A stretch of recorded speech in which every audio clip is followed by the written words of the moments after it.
What's up everyone, Savage Gamer here, and today I just wanted to discuss a few questions with the PS5 and upcoming PSVR 2 headset with you guys, as I'm sure I can't be alone in my thoughts, and it doesn't really seem like anyone else is vocalizing these questions.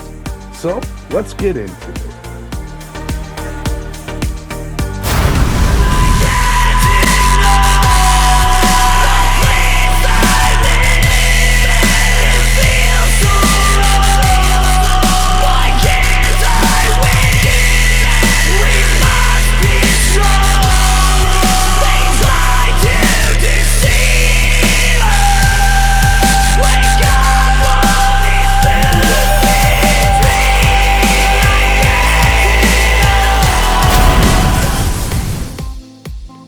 Okay, so the PSVR 2 headset is almost upon us.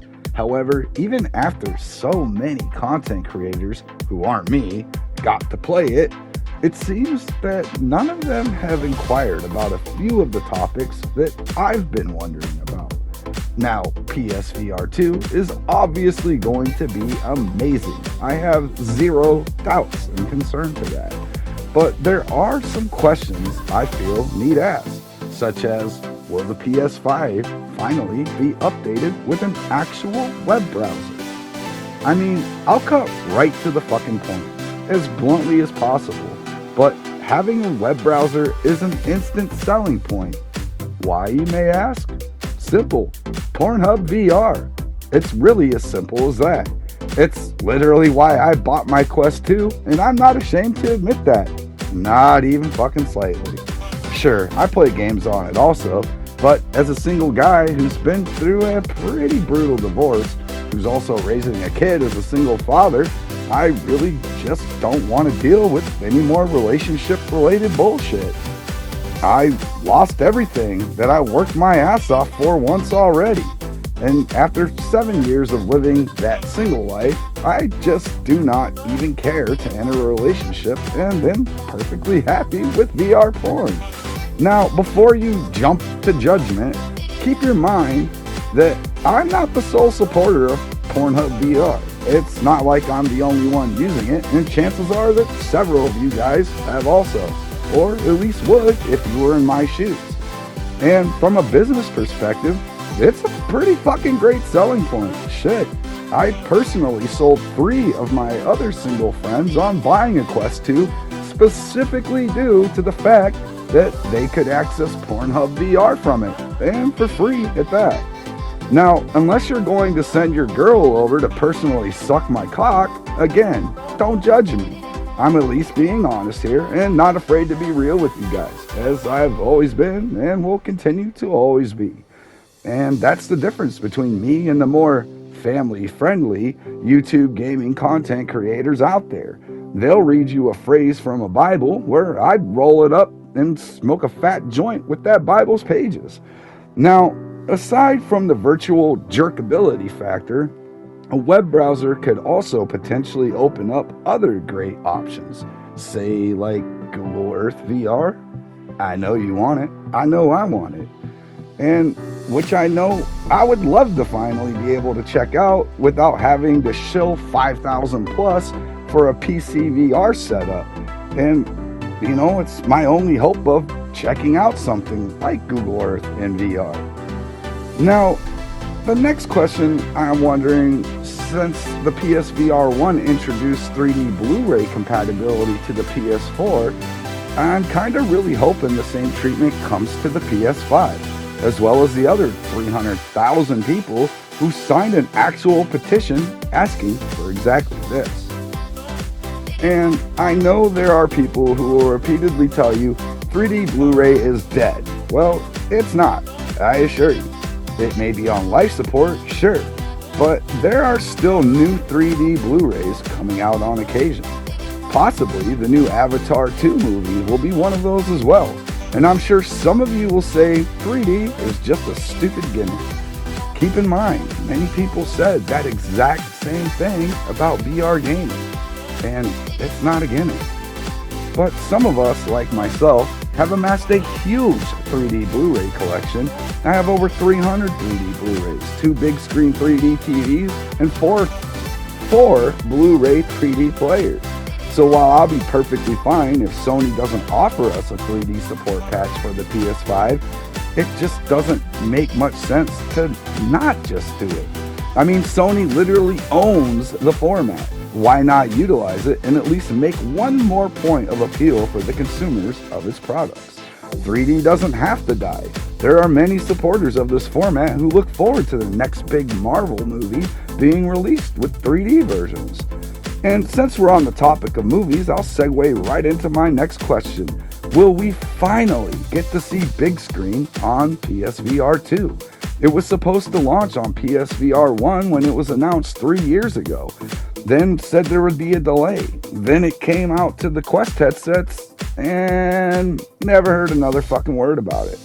So I'd like to see big screen finally come to fruition on a PlayStation VR platform. It's a fantastic idea, and its implementation is second to none for what it offers, being a true-to-scale virtual movie theater that you can hang out with friends or even strangers and watch 3D movies and new releases in 3D on a virtual big screen. So that would be really fucking cool to have. So let's hope that we do. Now, let's get into the more concerning issues. We've already covered the bread and butter portion of questions, so now let's get into the real meat of this video, the games. So far, the launch lineup is looking decent, I'll admit, but what can we expect in the near future to maintain interest and grow the user base? Because what I do not want is all these Quest games to be simply ported over. Now, don't mistake that statement as I don't want Quest games to come to PSVR. That's not at all what I'm saying. I'd love nothing more than several of the games on Quest 2 to come to PSVR 2, but not as a simple port, because that would just be fucking stupid. We all know Quest is not powerful enough of a system to run highly optimized games, with very little exceptions to that rule. So while I'd love to see games like Into the Radius and Bone Lab come to PSVR 2, I'd prefer the developers to not just take the easiest route by not implementing any polish or upgrades. Because, let's admit it, lots of the games on Quest are missing crucial elements such as lighting effects or shadow inclusions, with low resolution and mediocre graphics.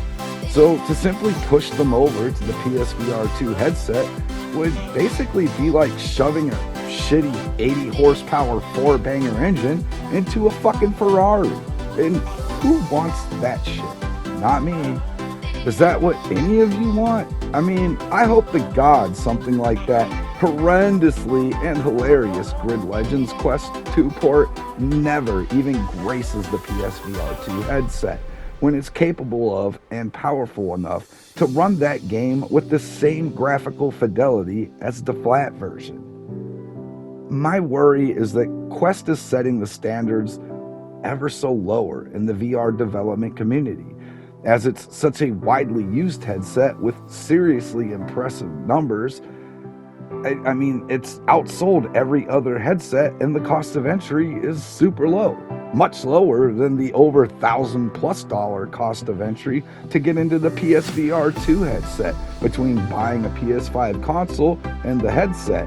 But we are paying that premium price to have a more premium VR gaming experience, right?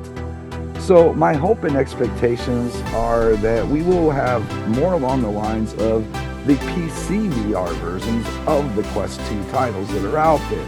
But I also fear that financially, developers just won't even bother putting in the effort to optimize their titles or differentiate the PSVR 2 versions in any real noticeable way from the Quest version, especially when it comes to the smaller developers. Now, I do hope that I'm wrong about that, but I'll tell you right now that any game coming from Quest 2, if it isn't further optimized and polished to take advantage of the more powerful hardware of the PSVR 2, I definitely won't be spending my hard-earned fucking money on it, and neither should you. And no, simply adding some haptics doesn't quite cut it in my opinion. So how will this ultimately play out? All we can do is speculate and wait to see, and be supportive of those developers who are actually putting in the extra effort and time for us to have solid ports. Now the next question, will we get a modernized aim gun peripheral? One that no longer needs light tracking, so we won't have to deal with the ever so annoying aim drift. Again, on that one, we will just have to wait and see. I've talked with other VR content creators who I respect, and I've heard pretty mixed opinions on this topic. Some say we just don't need a new aim, or that we should be happy with some gun stocks that attach to the controllers. Me personally, I want an all-in-one standalone aim. I don't want to have to dick around clicking controllers into a shitty stock. So there's that. Also, the controllers themselves aren't purposely built to feel like a gun, whereas an aim is specifically built to feel like a gun in your hands. And in playing PSVR 1 with the aim, I completely forget that I'm holding a piece of goofy ass looking plastic, as it was designed so well it tricks my brain into thinking that I'm actually holding that same gun that I'm holding within the game that I'm playing. Impulse Gear really did an amazing job creating the aim gun peripheral, and I'd absolutely love to see a more modernized version of that for the PSVR 2. Is it necessary? No, to be honest, it's not, and it's not a deal breaker in any way either. It would be a disappointment at most if we don't get a new aim, but at least the controllers themselves now have the inclusion of thumbsticks, which was a huge oversight in using the PS3 moves for the PSVR 1 headset. But just think how much better it would be to have that as an option. I know I'd be all for it, and I'm sure many of you wouldn't be opposed to it either. And my last question, will Sony finally implement the VR section in the PS Store to actually function in VR? Like, instead of trying to imagine and translate a flat 2D half-rendered share screen image into what we assume it will look like in VR, I think it's far time that the VR section of the store allows you to see the games that you're buying in VR, to actually understand what it looks like before you buy it, as you will be playing it in VR.